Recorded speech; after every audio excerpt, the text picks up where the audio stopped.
Hello friends, Pravina Ahir kitchen YouTube ચેનલમાં આપનું સ્વાગત છે। જય શ્રી કૃષ્ણ। મિત્ર, આજે આપણે બનાવીએ છીએ દહીં પાપડીનું શાક। અને જો મિત્ર તમને મારા વિડીયો સારા લાગતા હોય તો લાઇક અને શેર જરૂરથી કરજો। અને હા મિત્રો, મારી ચેનલમાં નવા હોય અને હજી સુધી સબસ્ક્રાઈબ ના કર્યું હોય તો પ્લીઝ સબસ્ક્રાઈબ કરી દેજો। તો ચાલો બનાવીએ દહીં પાપડીનું શાક। તો મિત્ર, દહીં પાપડીનું શાક બનાવવા માટે મેં આ કપ એક દહીં લીધેલું છે। આપણે જેટલા પ્રમાણમાં શાક બનાવવું હોય એટલા પ્રમાણમાં આપણે દહીં લેવાનું છે। આ મેં એક કપ દહીં લીધેલું છે। આ 2 થી 3 વ્યક્તિને આ શાક તૈયાર થશે। 2 થી 3 વ્યક્તિ માટે આ શાક તૈયાર થશે। તો મિત્ર, આપણે આ દહીંમાં મસાલો જવા દેશું। સ્વાદ પ્રમાણે નિમક જવા દેશું।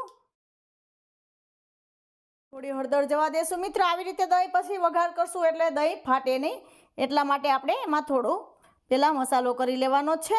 અડધી ચમચી જેટલું લાલ મરચું પાવડર જવા દેશું અને એને આવી રીતે સરસ મિક્સ કરી દેવાનું છે।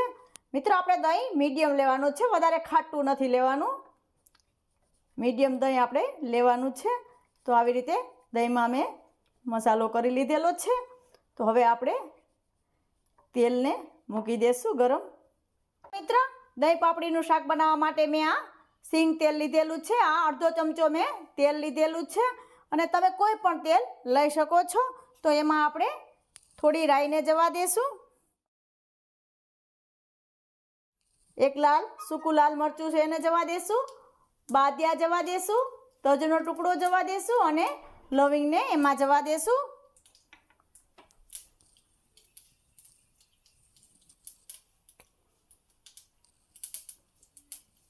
થોડા મીઠા લીમડાના પાનને જવા દેશું।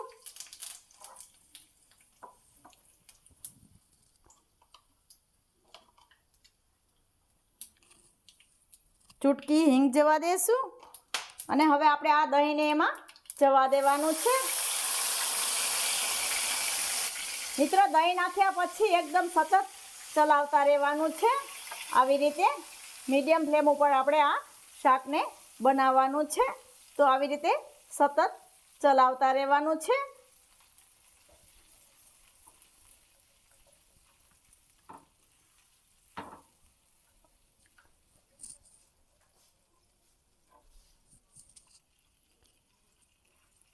એકાદ મિનિટ માટે આપણે આને ઉકાળીશું।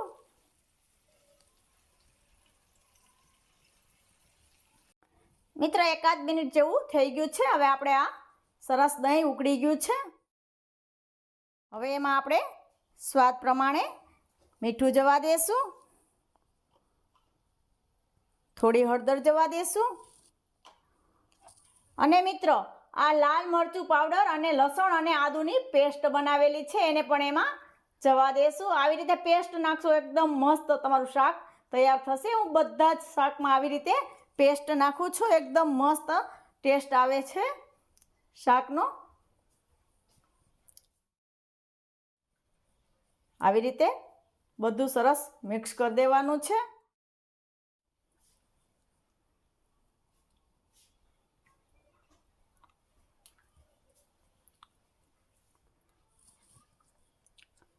એકાદ મિનિટ માટે આપણે આવી રીતે ચલાવવાનું છે।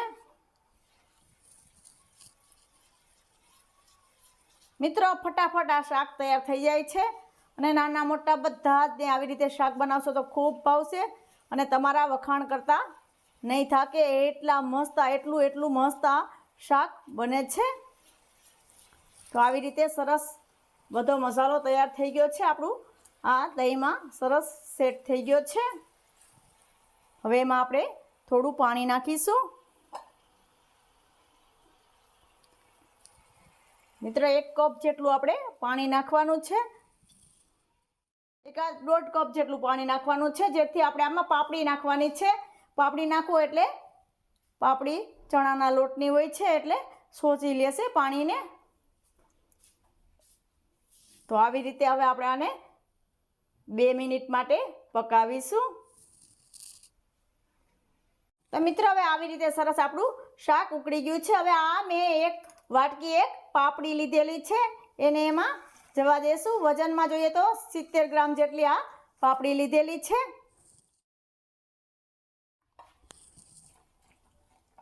તો આવી રીતે હવે 2 મિનિટ માટે એને આમાં થવા દેશું.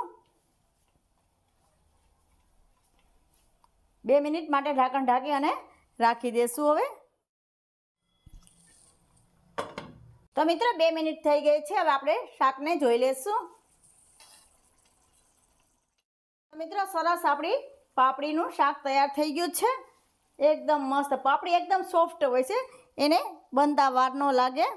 હવે આપણે એમાં અડધી ચમચી ધાણા જીરું પાવડરને જવા દેશું. નાની અડધી ચમચી ગરમ મસાલો જવા દેશું. ગરમ મસાલો બિલકુલ ઓપ્શનલ છે,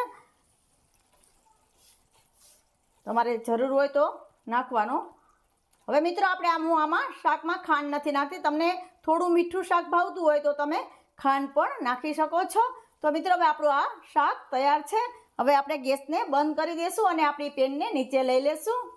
મિત્રો આ શાક મેં એક બાઉલમાં લઈ લીધેલું છે અને મિત્રો તૈયાર છે આપણું આ પાપડી દહીંનું શાક. એમાં થોડા આપણે લીલા ધાણાથી ગાર્નિશ કરી લેશું.